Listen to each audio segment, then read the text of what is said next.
Supreme court ने निर्णय दिया कि ईवीएम मशीन के द्वारा फ्री फेयर एंड ट्रांसपेरेंट चुनाव नहीं हो सकता। ये सुप्रीम कोर्ट का जजमेंट है, कोई अपनी बात नहीं कह रहा हूं। ये सुप्रीम कोर्ट ने दिया हुआ निर्णय है, सुप्रीम कोर्ट ने दिया हुआ फैसला है कि ईवीएम मशीन के द्वारा free fair and transparent, free यानी भ्रष्टाचार मुक्त चुनाव नहीं हो सकता, फेयर यानी निष्पक्ष चुनाव नहीं हो सकता, ट्रांसपेरेंट यानी पारदर्शी चुनाव नहीं हो सकता। ये सुप्रीम कोर्ट का दिया हुआ फैसला है और सुप्रीम कोर्ट भारत के संविधान के अनुसार निर्माण की हुई अदालत है। ये सबसे बड़ी अदालत है, इससे बड़ी कोई अदालत नहीं है।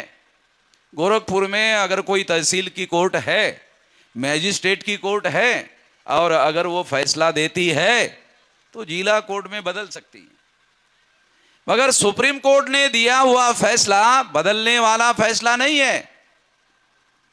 इसलिए ये एक बहुत बड़ी बात है और सुप्रीम कोर्ट के द्वारा दिया हुआ फैसला, इसे संविधान के अनुसार कानून का दर्जा हासिल है। ये भी हमारे लोगों को मालूम होना चाहिए कि सुप्रीम कोर्ट के द्वारा दिया हुआ फैसला, इसे संविधान के अनुसार कानून का दर्जा हासिल है। इसका मतलब क्या है?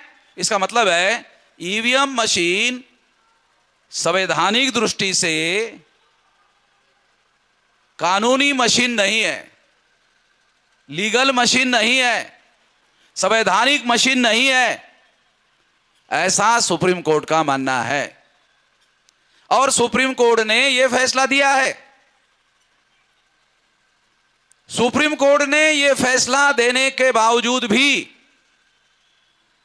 कुछ लोग ऐसा मानते हैं, सुप्रीम कोर्ट ने फैसला दिया है, एक कानून का दर्जा हासिल है, इसके बावजूद भी कुछ लोग ऐसा मानते हैं नहीं नहीं, ईवीएम में कोई घोटाला नहीं होता है, कोई गड़बड़ी नहीं होती है।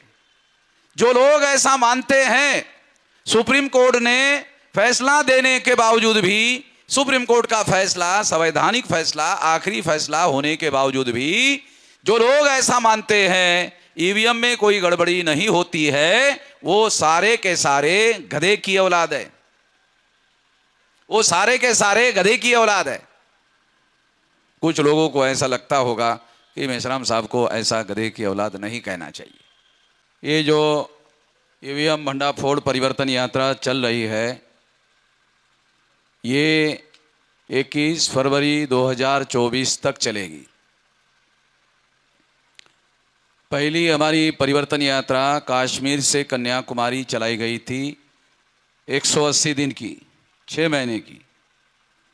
अब जो परिवर्तन यात्रा चलाई जा रही है वो कश्मीर से कन्याकुमारी नहीं, कन्याकुमारी से कश्मीर चलाई जा रही है और 365 दिन तक चलाई जाने वाली है। और 31 स्टेट में, 31 राज्यों में चलाई जाने वाली है।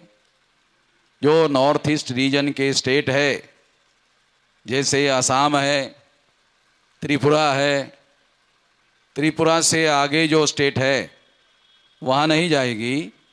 टोटल हमारे देश में 36 स्टेट है, तो 5 राज्यों में नहीं जाएगी, त्रिपुरा तक जाएगी।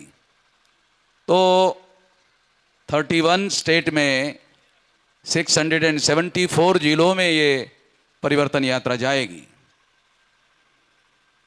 हमारे संगठन के राष्ट्रीय स्तर पर दूसरे श्रेणी के जो कार्यकर्ता है, उनके माध्यम से 6000 तहसीलों में जाएगी। क्योंकि ये जो परिवर्तन यात्रा है, ये परिवर्तन यात्रा सारे देश भर में बहुत बड़े पैमाने पर विस्तारित रूप से चलाने की योजना है। इसलिए संगठन के दूसरे श्रेणी के नेता इसे 6500 तहसीलों में से 6000 तहसीलों में इसे लेकर चलेंगे। तो इस तरह से इतनी बड़ी परिवर्तन यात्रा आज तक भारत में किसी भी संगठन के द्वारा नहीं निकाली गई है। कोई भी संगठन ने इतने बड़े पैमाने पर संगठित कार्रवाई करने का काम नहीं किया। क्यों नहीं किया? क्योंकि उनके पास इतना बड़ा संगठन शक्ति का जाल नहीं है,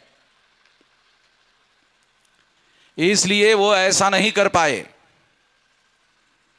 मैं अपनी जिंदगी के 18 साल 3-4 साल की मेरी उम्र रही होगी, तब से ये काम कर रहा हूं। अभी मेरी उम्र 66 साल चल रही है। तो 58 साल में लोग रिटायर्ड हो जाते हैं, और फिर कुछ लोग जो हैं जो रिटायर्ड है वो टायर्ड भी हो जाते हैं। और उनको कहो कि क्या कर रहे हो, कि पोते को लेके घुमा रहा हूं। तो जब नौकरी करते थे कुछ नहीं करते थे, रिटायर्ड हो गए तो भी कुछ नहीं करते हैं। तो समाज को आगे बढ़ाने के लिए हम 18 साल 3-4 महीने की उम्र से लेकर अभी 66 साल चल रहा है, इतना लंबा समय संगठित शक्ति निर्माण करने के लिए लगाया, तब जा कर के इतने बड़े पैमाने पर इतना विशाल संगठन खड़ा हुआ, जिसके आधार पर हम लोग ये राष्ट्रीय स्तर का अभियान चला रहे हैं। दूसरे लोग नहीं चला पाए, हम लोग चला पा रहे हैं, तो उसकी ये वजह है। ये जानना और ये समझना जरूरी है कि यदि सड़क पर, रास्ते पर गधा जा रहा है और आपको कहा जाएगा कि ये गधा जा रहा है, आप क्या कहोगे? तो कहा कि ये गधा जा रहा है, ऐसा ही कहना होगा, ये गधा जा रहा है। तो ऐसा तो नहीं कहोगे ना, ये पंडित जा रहा है।